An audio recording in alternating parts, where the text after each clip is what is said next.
জয় শ্রী রাধে। একবার স্বর্গরাজ্য আক্রমণ করার জন্য বলি মহারাজ স্বর্গে গেলেন। তখন দেবগণ ভয়ে ইন্দ্রকে পাঠালেন গুরুদেব বৃহস্পতির কাছে। তখন বৃহস্পতিকে গিয়ে বললেন ইন্দ্র গিয়ে বৃহস্পতিকে বললেন, গুরুদেব, আমাদের স্বর্গরাজ্য বলি মহারাজ আক্রমণ করতে চলেছে, আমরা এখন কিভাবে এই ভয়ঙ্কর পরিস্থিতি থেকে রক্ষা পাব? তখন গুরুদেব বৃহস্পতি বলছেন,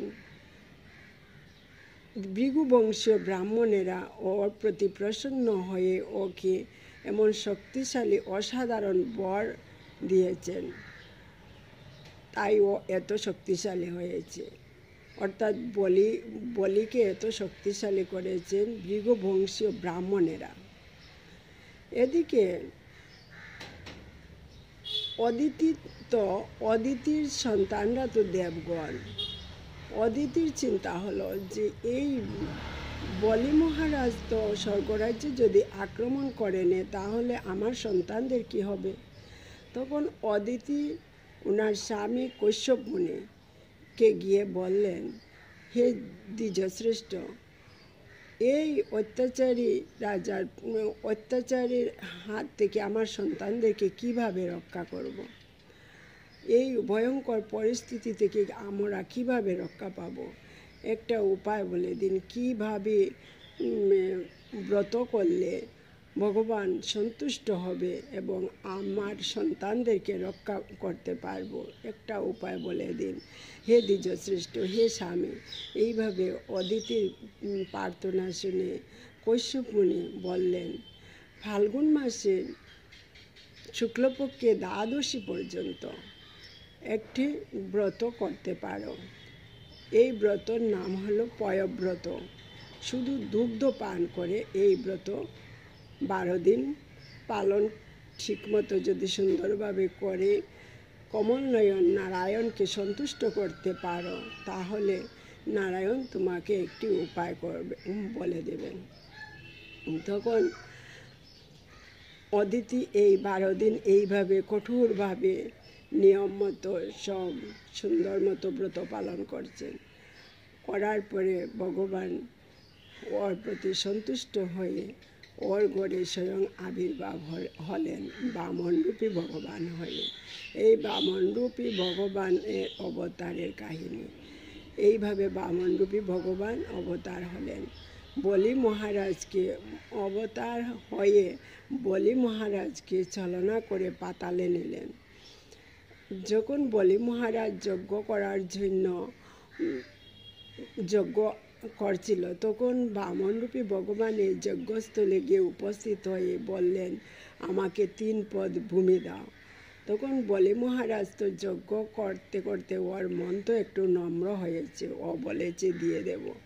কিন্তু বলি মহারাজ বুঝতে পারেনি যে উনি স্বয়ং ভগবান, বিশ্ব ব্রহ্মাণ্ডের মালিক।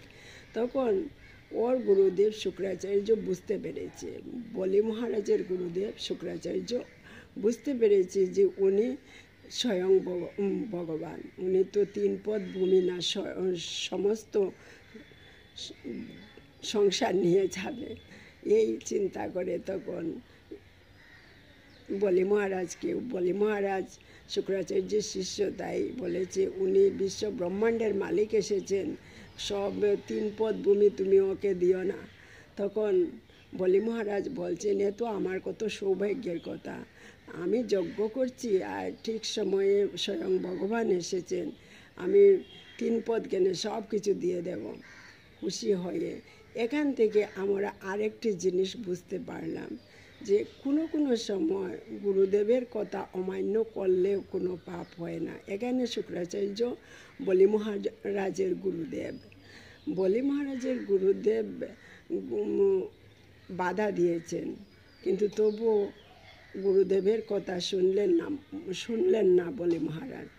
কারণ এখানে ভগবান স্বয়ং এসেছে, এইটাকে বলে পরম ধর্ম আর পরম ধর্ম।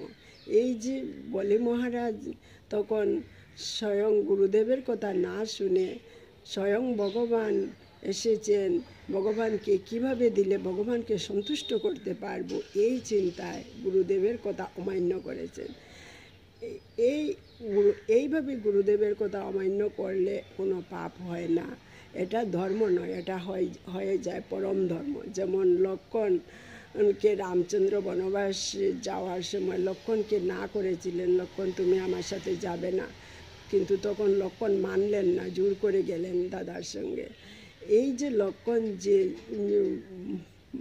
বড় ভাই গুরুজন ভগবান শ্রী রামচন্দ্রের কথা অমান্য করে জোর করে দাদার সাথে গিয়েছেন, এটাকে বলে পরম ধর্ম। এই সময় গুরুদেবের কথা, গুরুজনের কথা না শুনলেও কোনো পাপ নেই। তখন বলি মহারাজ গুরুদেবের কথা অমান্য করে ভগবানকে 3 পদ ভূমি দান করেছিলেন বলে 3 পদ ভূমি দান, প্রথম পদে তো মর্ত্যলোক নিয়েছেন, দ্বিতীয় পদে স্বর্গ নিয়েছেন, তৃতীয় পদ দেওয়ার তো আর জায়গা নেই। তখন বলে মহারাজ ওনার মস্তক দিলেন, মস্তকে 3য় পদ দিয়েছেন। তখন এই মস্তকে 3য় চরণ দেওয়ার পরে বলে মহারাজকে ভগবান পাতালে নিয়ে গেছেন। তখন ভগবান নারায়ণ এত দয়ালু, তখন বলি মহারাজের দ্বারপাল হয়ে পাতালে উনি ওনার কাছে বলি মহারাজের বাড়ির দ্বারপাল হয়ে পাতালে থেকে গেলেন। তখন ভগবান বলি মহারাজকে বলেছেন তুমি এত সৌভাগ্য, তোমাকে আর কি বলবো আমি, তুমি তোমার প্রতি প্রসন্ন হয়ে তোমাকে কি দেব, আমি দেওয়ার কিছু নেই, তাই তোমার প্রতি প্রসন্ন হয়ে আমি তোমার দ্বারপাল হয়ে তোমার কিনারে থাকবো। পাতালের নারায়ণও বলি মহারাজের বাড়ির রক্ষক হিসাবে উনি ছিলেন। তারপরে তো অনেক কথা লম্বা আছে, আর এখন আমি বলছি না, পরে আবার বলবো। বন্ধুরা আপনারা সব আমার সাথে থাকবেন, এইভাবে আমি নতুন নতুন ভিডিও দেবো। বেশি করে লাইক, শেয়ার, কমেন্ট করবেন, আর ভুল হলে আমার ভুল ভ্রান্তি অপরাধ মাফ করবেন। আমি জানি না কিছু। জয় শ্রী রাধে।